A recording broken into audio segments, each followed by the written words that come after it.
bagaimana banyak orang Indonesia harus hidup miskin, bahkan kerap dihina sebagai bangsa kuli, bangsa babu, dan masih banyak konsep alam Melayu yang menabrak wawasan Nusantara Indonesia. Para intelektual Malaysia mulai bicara tentang nation state, tentang konsep negara bangsa yang mereka kesampingkan. Semua itu untuk mengejar ketertinggalan yang harusnya dilakukan sejak 50 tahun yang lalu. Jika ekonomi negara itu runtuh, kemiskinan meningkat, kemudian terjadi pergolakan di Borneo bagian utara, persatuan nasionalnya akan teruji. Apakah itu hanya kamuflase?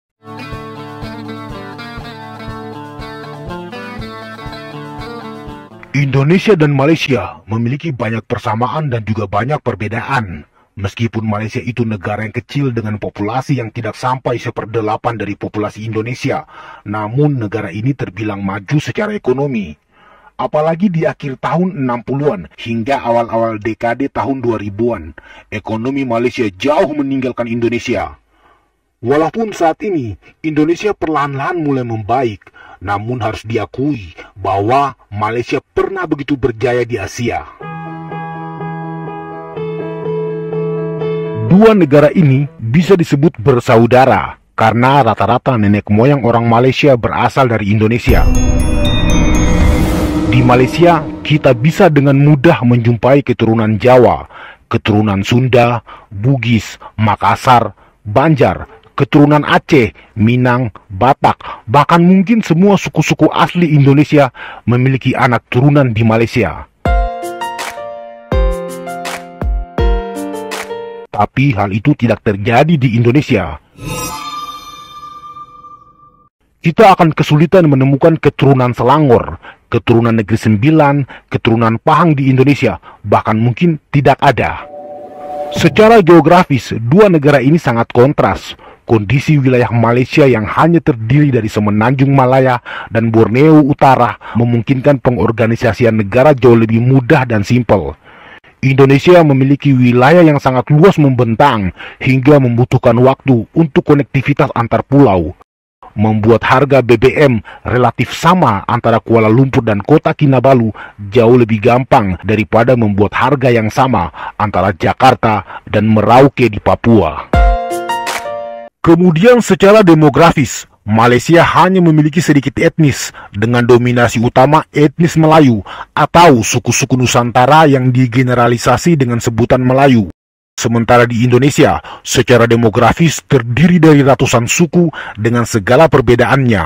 Semua suku-suku ini memiliki sejarah agung di masa lalu dan tak ada yang mau mengalah. Semua ingin menonjol. Dari permulaan Indonesia merdeka hingga awal tahun 2000-an, masih ada gesekan-gesekan primordial berbasis suku, agama, dan ras. Namun demikian, tak ada satu suku yang diberi hak istimewa dalam konstitusi Indonesia.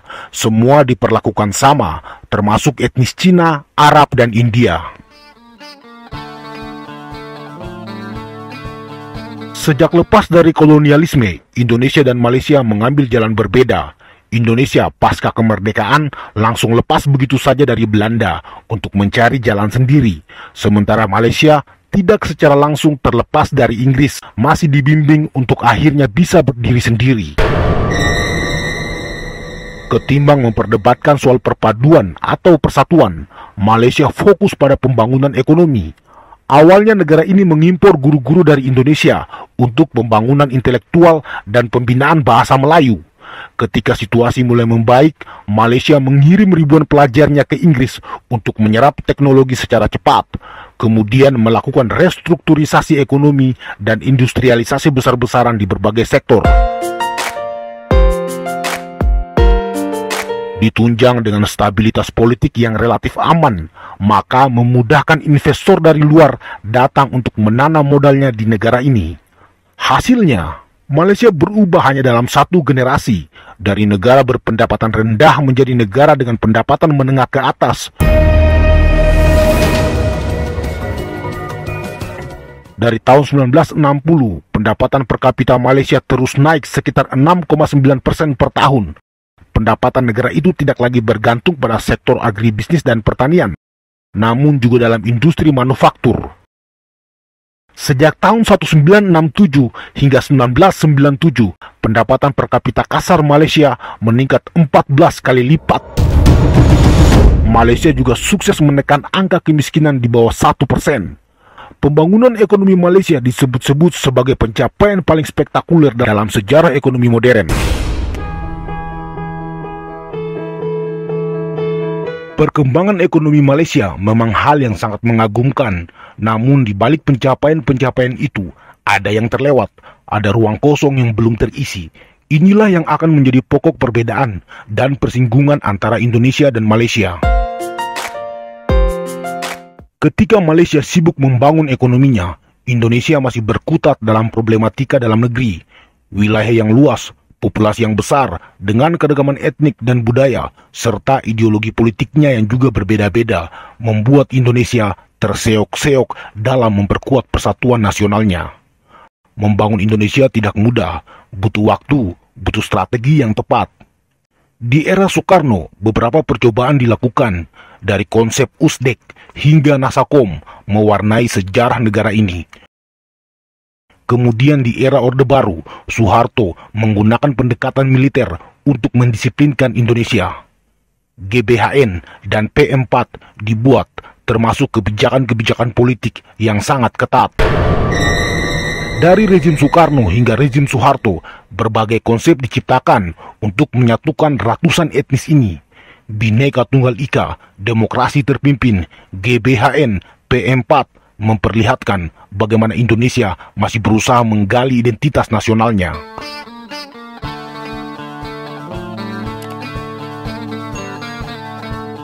Ketika Malaysia mulai memetik hasil dari kemajuan ekonominya, Indonesia masih sibuk menguatkan fondasi nasionalnya.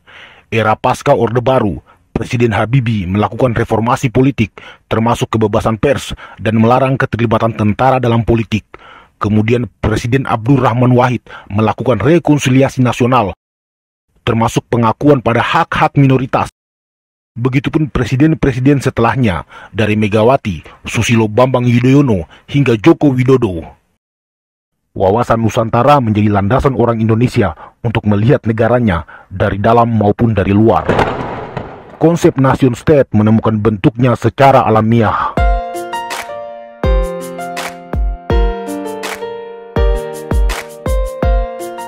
Hasilnya, ratusan suku yang berbeda-beda ini akhirnya bisa bersatu dan hidup rukun dalam satu payung bernama Indonesia.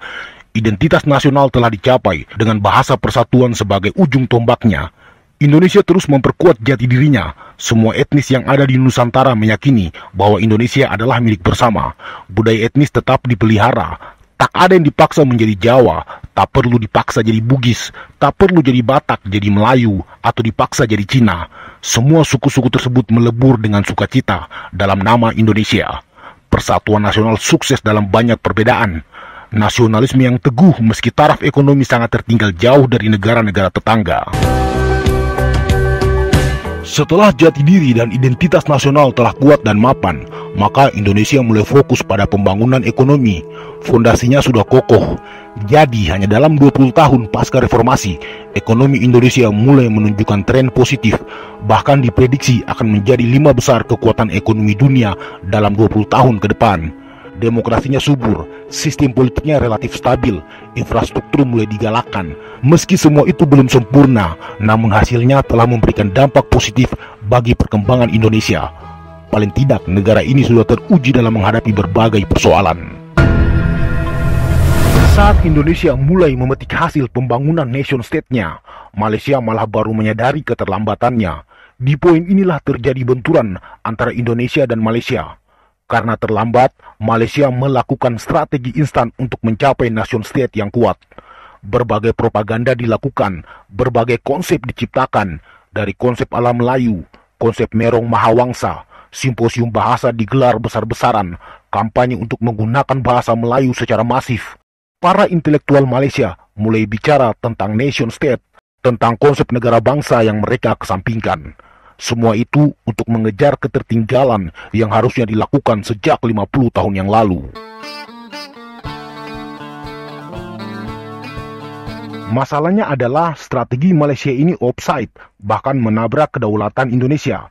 Contohnya, bagaimana para intelektual Malaysia dengan serampangan mengubah nama bahasa Indonesia dengan nama bahasa Melayu cabang Indonesia.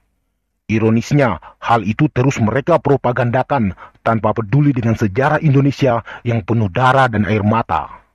Belum lagi konsep alam Melayu yang menabrak wawasan Nusantara Indonesia. Tentu saja ini mendapatkan penolakan dari kalangan di Indonesia.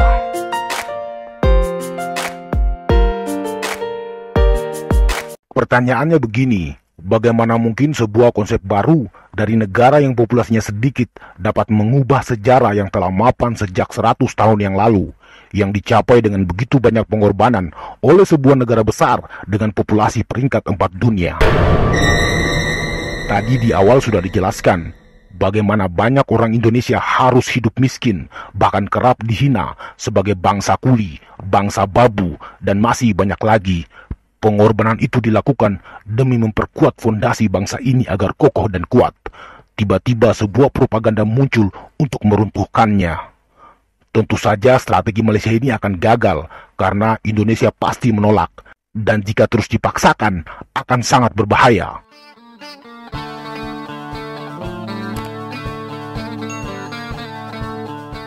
Dalam perspektif negara bangsa, sebenarnya Malaysia juga melakukan berbagai strategi dalam pembangunan identitas nasionalnya. Salah satunya adalah pihak kerajaan memberikan hak istimewa kepada etnis Melayu. Etnis ini dimanjakan dengan berbagai kebijakan yang dijamin oleh konstitusi. Ini merupakan strategi yang memiliki dampak politik yang signifikan. Nilai positifnya yaitu, pertama, kebijakan itu akan menarik suku-suku Nusantara, khususnya yang beragama Islam, agar bergabung menjadi Melayu atau bersedia dimelayukan dengan garansi menikmati fasilitas keistimewaan Melayu. Kedua, kebijakan itu akan menghilangkan sentimen dan ego primordial antar etnis Nusantara karena semua suku telah dilebur dalam nama Melayu, sekaligus membangun kesadaran kolektif akan adanya ancaman dari etnis lain, khususnya mereka yang bukan Islam. Yang ketiga, biaya politiknya lebih murah karena kerajaan tidak akan terganggu oleh pertentangan etnis Nusantara hingga mempermudah program pemerintah. Yang keempat, kebijakan ini akan membantu partai-partai Melayu dalam melawan hegemoni Cina dan India, paling tidak menambah suara dalam pemilihan umum atau pilihan raya. Namun kebijakan ini juga memiliki konsekuensi negatif, yaitu, pertama, keragaman budaya suku-suku di Nusantara perlahan-lahan menghilang. Etnis Bugis, Sunda, Banjar, Minang, Jawa, Batak, Mandailing yang tinggal di Malaysia tidak lagi menonjolkan kebudayaan asli mereka. Yang kedua, nasionalisme kemelayuan itu justru mengucilkan eksistensi etnis lain, khususnya mereka yang tidak beragama Islam. Bukan saja etnis Cina dan India, tapi juga orang-orang Dayak dan Kadazan di Borneo Utara yang merupakan suku asli di sana. Yang ketiga, persatuan nasional atau perpaduan di Malaysia hanya berada dalam tataran retorika, karena pada kenyataannya tersimpan benih-benih perpecahan. Orang Cina hidup dalam kelompoknya, orang India hidup dalam dunianya sendiri, begitu juga orang Melayu. Interaksi muncul hanya karena kebutuhan perdagangan atau pekerjaan. Kelompok-kelompok ini saling mencurigai satu sama lain, yang juga semakin dipertajam dengan sikap bangsawan-bangsawan feodal dan partai-partai Melayu yang masih menerapkan politik identitas atau politik perkauman. Yang kelima, orang-orang di Sabah dan Sarawak yang berasal dari suku Dayak dan Kadazan merasa semakin terpinggirkan karena nation state yang hanya mengutamakan suku Melayu dan Islam. Dua wilayah berdaulat ini akan semakin keras untuk menuntut memisahkan diri dari Federasi Malaysia.